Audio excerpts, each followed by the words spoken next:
سلام خوتي خواتاتي، كدايرين؟ لاباس عليكم؟ بخير؟ اموركم مزيان؟ نتمنى تكونوا بخير وعلى خير نتوما ووليداتكم والعائله وجميع المسلمين. اليوم غنحضر معكم معلكه كتجي رائعه، اقتصاديه وسهله في التحضير. بقاو معايا تشوفوا الطريقه، راه كتجي تبارك الله. شوفوا كيفاش كتجي معلكه.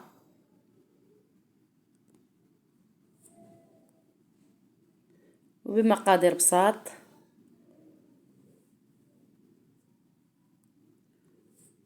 واللي مشترك في قناتي مرحبا، واللي ما مشتركش يشترك وفعل الجرس باش يوصلكم كل جديد. وبقاو معايا تشوفوا الطريقه. هنا عندي رابعه ديال الكاوكاو البلدي، كيجي زوين. حمرته وقشرته وخليت شويه ما مقشرينش. يمكن لكم تضوبلوا المقادير الا بغيتوا كميه كثيره. وهنا طحنته، كنطحنو نخليه شويه فيه طريفات، ما طحنوش مزيان. وهنا عندي رابعه ديال الكوك. وهنا بسم الله على بركه الله، اللهم صل وسلم وبارك على سيدنا محمد عليه افضل الصلاه والسلام. وهنا عندي معلقه كبيره ديال الكاكاو، وغنخلط النواشف بوحدهم. هنا كنخلط هاد النواشف، الكاوكاو والكوك والكاكاو بوحدهم. راه كتجي تبارك الله زوينه وكتعطي كميه مزيانه.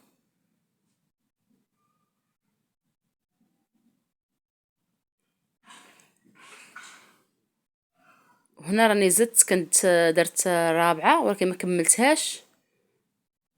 دابا زدت شويه، كملت هذيك الرابعه اللي خديت، مع بان ليا بزاف ولكن ملي عبرته لقيت زلافه وزدت نص. وهنا عندي 4 الحبات ديال البيض بحراره المطبخ. عندي حامضه محكوكه، حبه ديال الحامض حكيتها. وهنا غادا نبدا ندير البيض. هنا عندي 4، الحجم متوسط، ما كبارش بزاف وما صغارش. دير 4 البيضات.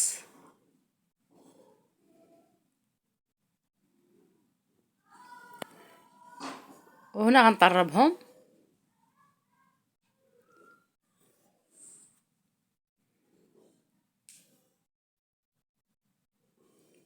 اللي تفرج في الفيديو ديالي تفرج فيه حتى الاخر فضلا وليس امرا. هنا ضفت عير كاس لاروب ديال السنيده، لان غنفندوها في سكر كلاصي باش ما تجيناش حلوه بزاف. هاد المقادير كنديروا فيها كاس، ولكن انا بغيت تكون ناقصه شويه، حيت غنفندوها في سكر كلاصي باش ما تجيناش حلوه بزاف. وعلى حسب الذوق كل واحد وعلى حسب الرغبه. هنا عندي حامضه، القشور ديال حامضه محكوكه كيعطيوها مذاق زوين.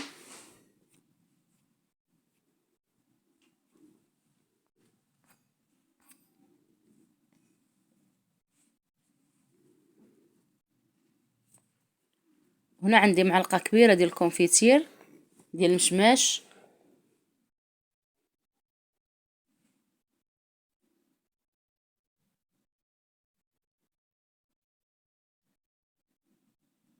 من الاحسن يكون هاد المشماش اللي كيكون طريفات، ما يكونش ديال الحلوى اللي جاري او سائل. كنخلطوه مزيان. نتمنى يكون الشرح ديالي واضح وكل شيء راه في الصوره واضح. هنا جبت هاد النواشف، غنزيد عليهم كيس ديال الخميره ديال الحلويات. يمكن ليكم ديروا كيس ونص ديال الخميره، ولا بغيتو ديروا غير كيس هو مزيان. انا درت غير كيس ديال الخميره.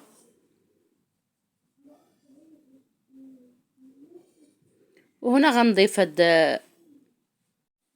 السوائل على هاد الكوك والكاوكاو. دائما نخلطوا النواشف بوحدهم والسائل بوحدهم، عاد يمكن لينا نخلطوهم بجوج. وهنا غنجمع هاد الخليط.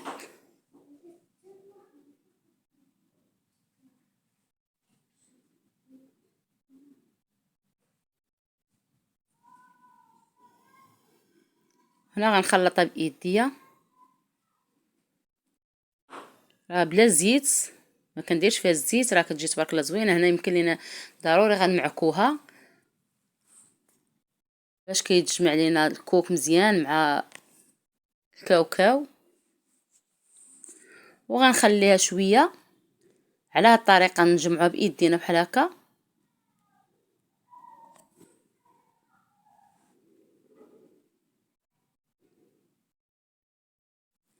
سهله وسريعه التحضير، وكتخرج تبارك الله كميه لا باس بها.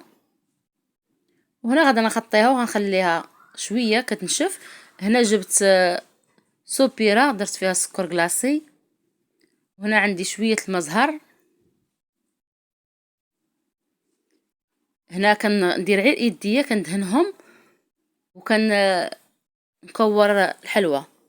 ما نفندهاش في، ما كنديرهاش في سكر كلاص، في عفوا في الماء زهر، غير كنفز غير يديا كندهنهم صافي. وكنكور كويرات غير صغار لانها كتنفخ. كويرات صغار وغنلوحهم في هاد السوبيره باش حتى كندير كميه شويه كثيره عاد كنخلطهم مزيان.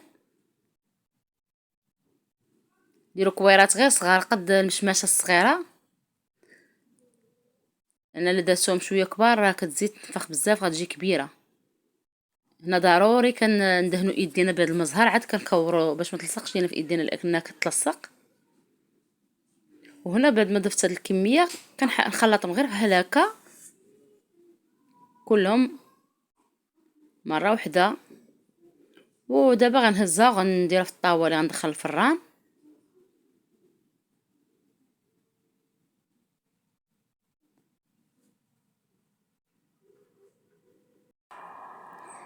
هنا راني سخنت الفران كنسخنوه مزيان لان هي كندخلوها غير 6 دقائق ولا 7 صافي وكنحيدوها. انا طيبتها غير الفوق ما هبطتهاش لتحت لانه كلشي فيها طايب. هنا راني درت فوقها لوزه، يمكن لكم تستغناو عليها ماشي ضروري. وهنا دخلتها الفران، وهنا بعد ما طابت كندخلها الفران غير الفوق، الفران ديال الغاز غير الفوق صافي. كتشد راسها غير شويه وكنحيدوها بلا ما تهبطوها لتحت لان فيها كلشي طايب، الكوك وفيها الكاوكاو محمر صافي. غير شويه البيض باش يطيب صافي وكنخرجوها. وجات على هاد الشكل راه جات تبارك الله زوينه. انا درتها قويعطات. وهنا كنقدموها بالصحه والراحه. واللي بقى معايا حتى لهنا ما ينسانيش من التعاليق ومن البارطاج فضلا وليس امرا. الله يسهل عليكم. هنا نتوما كيفاش جات راه معلكه تبارك الله. وهنا غيسالي الفيديو ديالي. نتلاقاو ان شاء الله فيديو جديد ووصفه جديده. وشكرا لكم على المتابعه وشكرا على الدعم. ونتلاقاو ان شاء الله فيديو جديد. وبسلام عليكم وتبقاو على خير.